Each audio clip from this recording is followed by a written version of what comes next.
But first, let's get some opposition reaction now to Rishi Sunak's big announcement today. Sarah Olney is the Liberal Democrat spokesperson for business, trade and transport. You think this announcement was sexist in some way, Sarah? I can't quite work out why. Can you explain?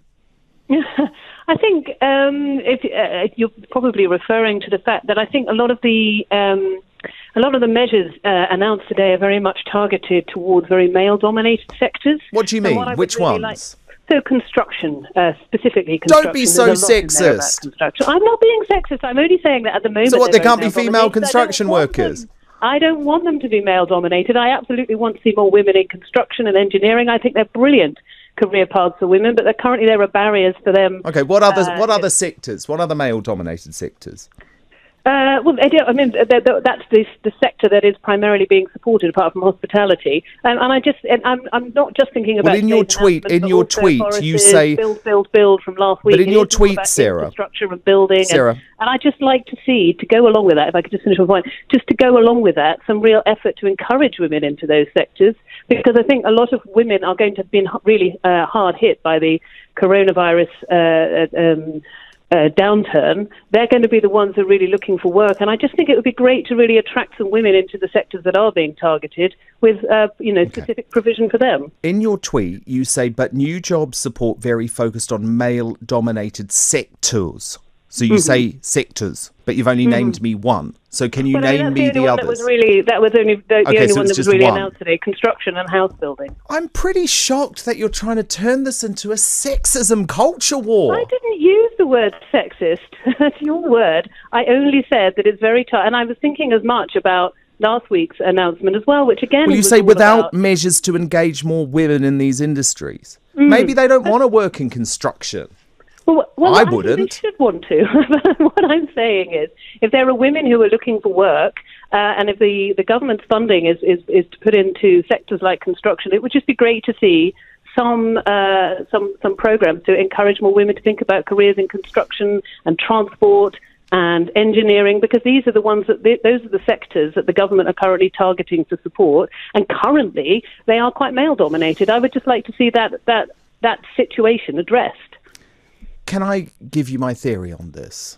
I think the big problem for the Lib Dems today is that you love everything in the Chancellor's speech. As you say yourself, you love the hospitality VAT cut, you love the job retention bonus and investment in green jobs, so you had to find something to pick on, and you've gone for a culture war issue of sexism. And do you know what? I think this is where sometimes your party lets itself down, because what you're actually going to get is people tearing their hair out saying, what does this have to do with sexism? What I'm saying is that there are going to be a lot of people who are going to be out of work as a result of the coronavirus downturn. We know that. We know there's a recession coming. There's a lot of people across many, many different sectors. All I'm saying is that the government's decision to target these particular sectors for support, and it would just be nice But you can't say hospitality is a male-dominated sector. I don't think hospitality is male-dominated. I'm thinking more about infrastructure, some of the long-term spending. Okay. A lot of the hospitality measures that were announced today are very short-term, and I welcome those, as I said. But what I'm saying, and I'm thinking as much, as I said, of the... Well, how are the Lib Dems going to get women to work in construction? Well, as I say, I want to see some programs targeted specifically for, and I'm thinking about what sort of programs? I'm thinking about people who have needing to switch from a career that they were hoping to pursue until retirement, but are now finding that they're having to reassess their options.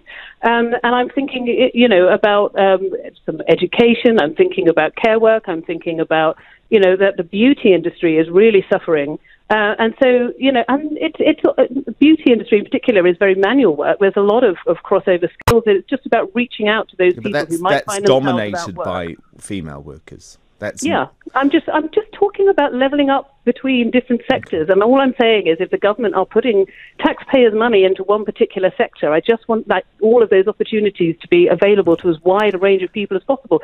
I'm not starting a culture war here about you tweeted it. You brought sex into it.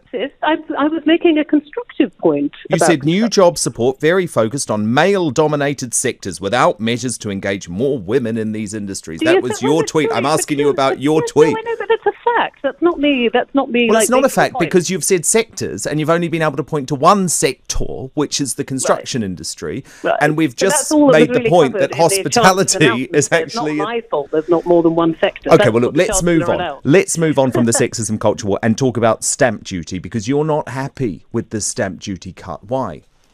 Well, I just don't think it's the right measure at this time. I think the kind of people who will benefit from a stamp duty cut are people who are currently in a position to secure a mortgage from the bank. And those are not the people who have been struggling to find work for the last 3 months, who've had no income since March. They're not the people whose livelihoods are currently under threat. They're not the people who are, coming off furlough and worried about future employment. So I just don't see why those people should be at the front of the queue for government assistance at the moment. I think there's a lot we can say about stamp duty. I wouldn't necessarily say I support stamp duty as a concept, but right now, if the government want to put money into the economy right now, I just don't think the stamp duty cut is the right thing.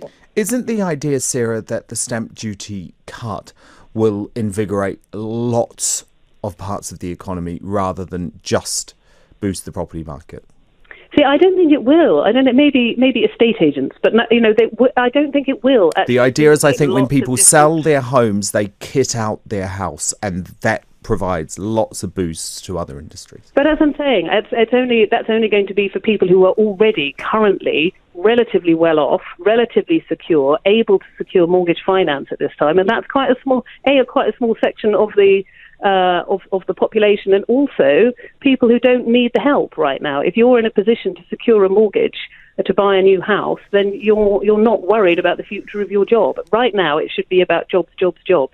And a stamp duty cut. A stamp duty cut boosts the housing market. It doesn't boost the jobs market.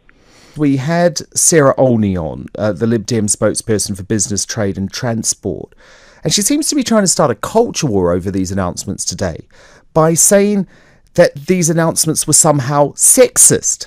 She says the new job support are very focused on male-dominated sectors without measures to engage more women in these industries. I asked her exactly what sectors she was talking about. She could only name one, construction. And I just thought this was a desperate attempt by the Lib Dems to try and turn a very positive announcement into some type of sexist debate. But I'm a man, so maybe I've got this one wrong. What do you think? Well, I mean, it's hardly surprising coming from the Liberal Democrats. You had Layla Moran, the leader of the party, who said that she thought that what we needed in this country was a radical leftist party.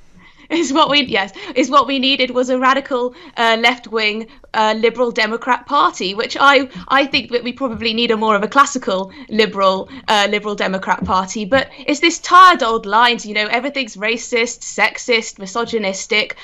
We want the economy to get going, and that's the main thing. It doesn't matter if it's just a load of rubbish, isn't it, really?